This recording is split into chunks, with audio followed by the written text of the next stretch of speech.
cadaalad in la sameeyo dulmigana laga tago islaamku waxa uu gaarsiiyey meel aysan diini uga horeynin xadaarad adduunyada soo marteen aysan uga horeynin in cadaaladda la faafiyo dulmigana laga hortago islaamka turaafkiisa marka aad fiiriso waxaad fahmaysaa in ay diintuba u soo degtay cadaalad in la sameeyo waayo waxaynu ku dhawaaqnaa laa ilaaha ila allahu muxammadun rasuulullah kelmaddaas ayaa waxay ku dhisan tahay cadaalad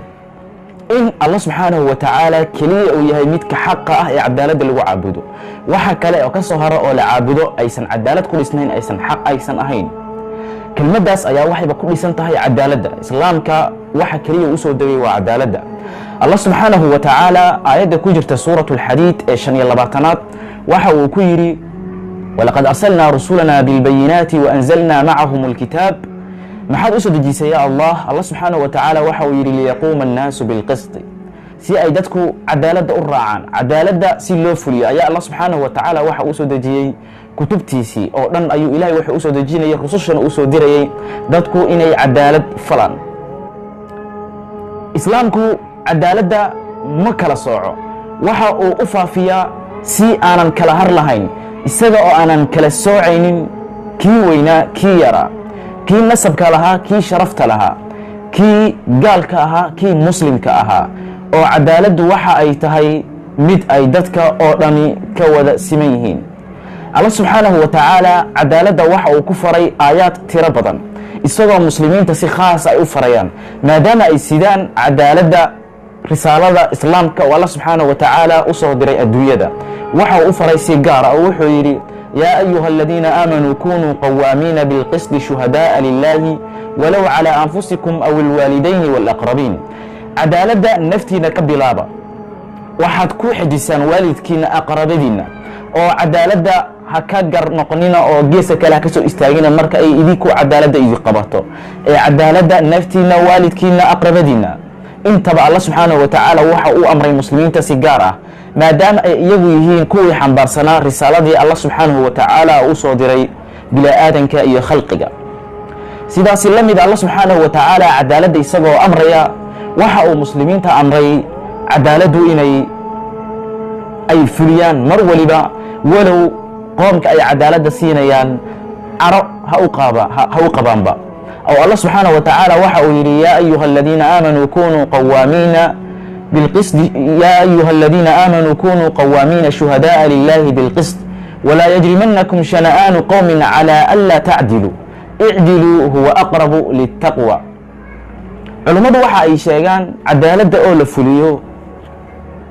dulmigana in laga tago in ay tahay khuluqda la yiraahdo al-akhlaaq al-mi'awiyya oo quraanka ku soo arooray oo 100 jeer in ka badan quraanka ku soo arooray waxa ay sheegaan inay khuluq العدالة وترك الظلم القرآن كقصة أروري صدح بقول كنتم إيو شنجر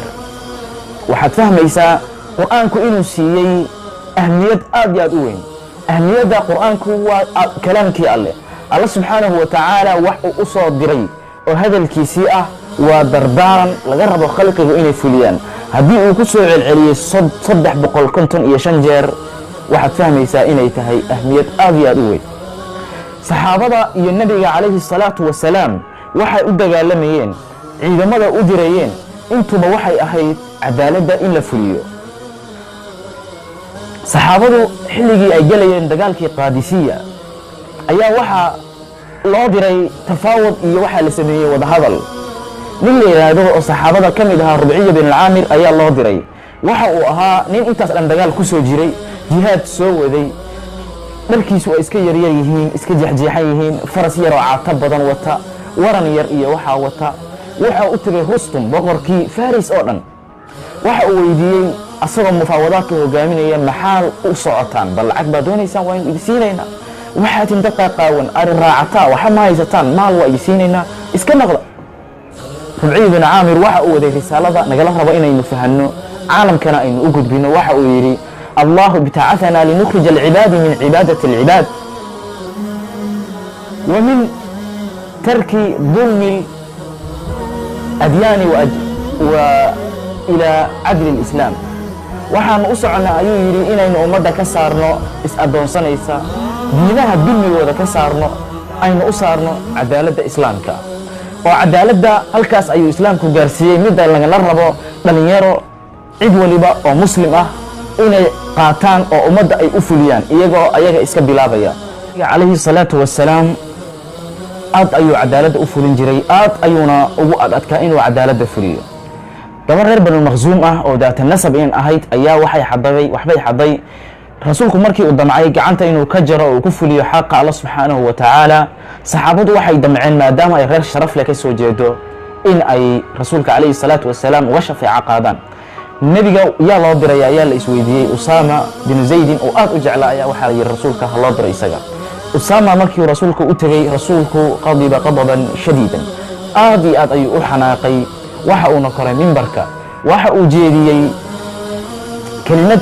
uu ku taagtaabtay aad iyo aadna uga hadlay islaamka iyo cadaaladda in la fuliyo kadibna wuxuu yidhi hadalkiisii shahiirka ahaa ee caanka ahaa wuxuu yidhi inamaa ahlaka aladiina qablakum annahum kaanuu idaa saraqa fiihim ashariif tarakuuh waidaa saraqa fiihim aldaciif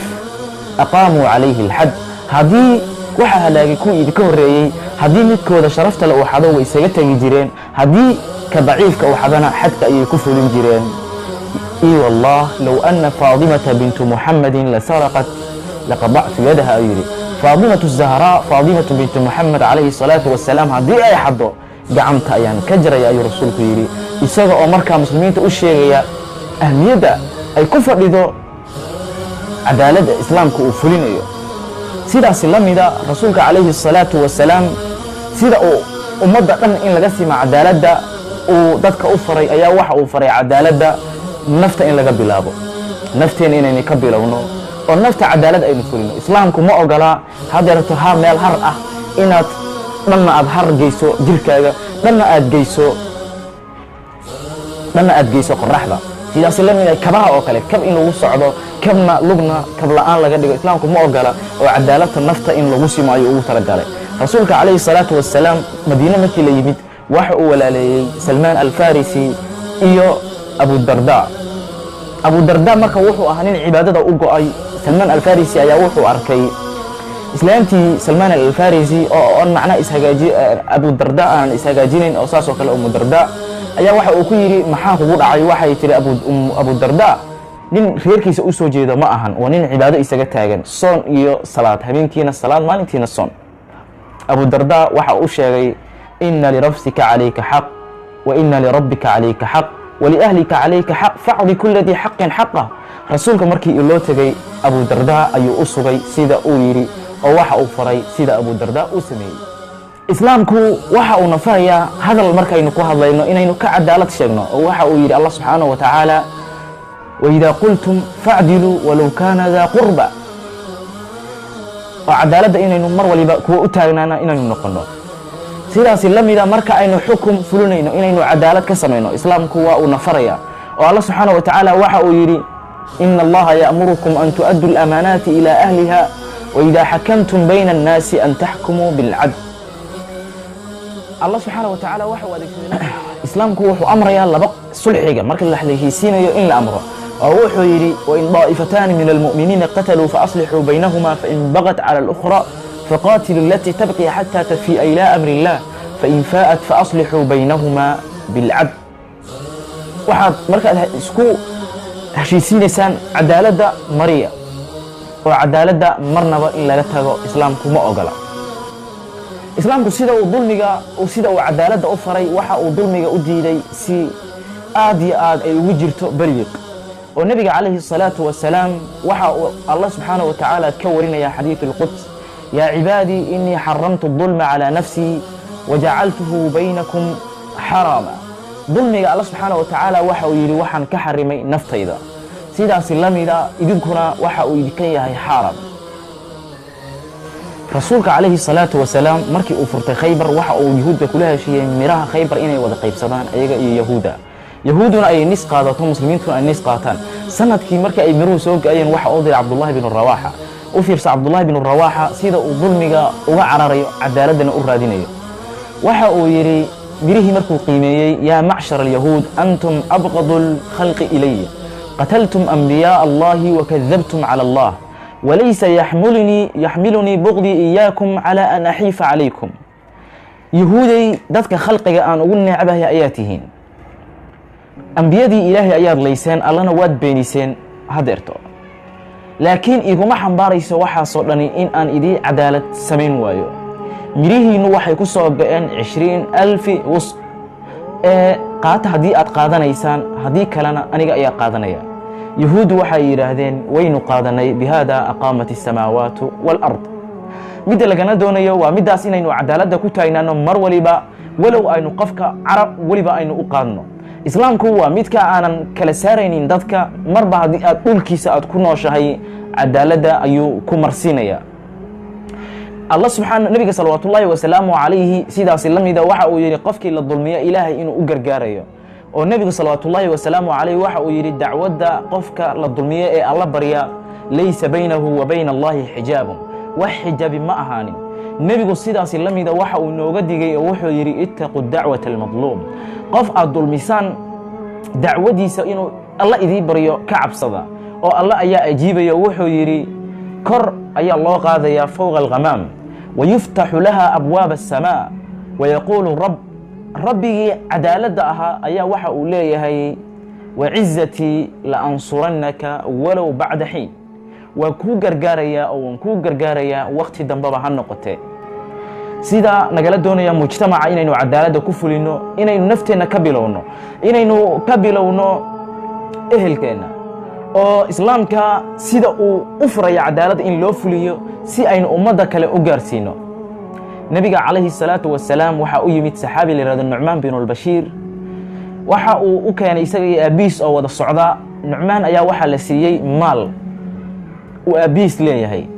zawjadii nucmaan hooyadiis ayaa diiday, waxay tidhi maya, waxaad ula tagtaan rasuulka inay waxani bannaan tahay maadaama aadan siinin ilmihii kale. nebiga markii loo geeyey waxa uu weydiiyey ilmaha kaleo dhan ma siisay? waxa uu ku jawaabay laa yaa rasuul allah. rasuulku marka wuxuu yidhi alla uga baqa awlaadiinna oo u cadaalad fala. waa sida nagala rabo mid haddaynu wax u gadno inaynu ka kalena wax siino, waa sida nagala doonayo mar waliba.